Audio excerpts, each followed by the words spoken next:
àwọn tó mọ̀ dáadáa sọ pé bó ti ṣe kégbàjarè nìyí o nígbà tí wọ́n ń dòkó mọ́ ọmọdé olórin Mohbad tó ṣàìsí tí gbogbo ilẹ̀ ń rọ́kùnkùn kẹ̀kẹ́ wọ́n ti sọ pé ikú Mohbad kò wá lásán o ó ní ìpìlẹ̀ ó sì láwọn tí wọ́n kó ná mọ́ gidigidi kí ẹlẹ́mìí tó gbà á ní báyìí ohun táwọn èèyàn rò pé ó ti kúrewé ọ̀rọ̀ òun kò má tí ì kúregbò. Manny Money ọmọ tó gbé Portable délé ẹjọ́ tó mú wèrè olórin sùn lágọ̀ọ́ ọlọ́pàá tọ́rọ̀ òun sì gbélé ìlàró lọ́gbà ẹ̀wọ̀n wọ́n ti ní kí wọ́n lọ já àbí ìbò kíkí ọlá sí títí tí ọmọ Ọlárọ̀mí yóò fi rí béèlì gbà tí yóò fi padà sílé wọn. Manny Money tó wà déwájú ọlọ́pàá yìí náà ló tún jáde o ó ti ní kí àwọn èèyàn má wò ó níran o níṣẹ́ ni wọ́n lépa ẹ̀mí tòun náà kiri ó ní wọ́n fẹ́ pa òun ni o wọ́n fẹ́ dá ẹ̀mí òun légbodò nítorí ẹ̀gàn lòun ṣe ń kébò sí fáráyé kí àwọn èèyàn wò yóò gba òun kí gbogbo aráyé ó lè tètè mọ ibi tí wọn yóò wá kíní ọ̀hún sí o tí wọ́n bá fi lè ṣe òun níbi.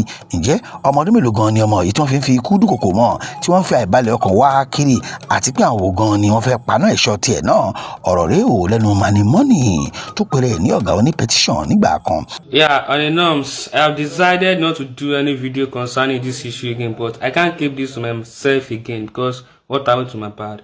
They threatened the guy till the guy died. Now, the same thing is happening to me. And anytime I cry out on the social media, they'll be saying I'm chasing clouds or I'm doing something else. Till now, I'm still receiving threats from that guy. There was a day we say they came to my house. That day, they came to my house. Well, Bamile, gbogbo àwọn tó bá ní apartment, wọ́n nu ọgbọ́n fọ́ lójú. They carry gun, wọ́n gbé ìbọn wá, wọ́n nu ọgbọ́n fọ́ lójú. But Ọlọ́run ṣe pé wọ́n bá Kúnlé, wọ́n Bamile lọ́jọ́ ẹ̀. Another day, like say 2 months ago, wọ́n ṣì wà lálẹ́, tẹ́ pé mo ṣá wọnú gbó. They will say I run inside the bush. But me, I know they talk am out because I pé bí mo ń sọ́jà ní time yẹn, ní threat ṣe ń pọ̀ sí. I stop. But now I have to cry out because this thing is becoming something else. Ẹ jọ̀ọ́ nítorí Ọlọ́run, I'm 21 years old.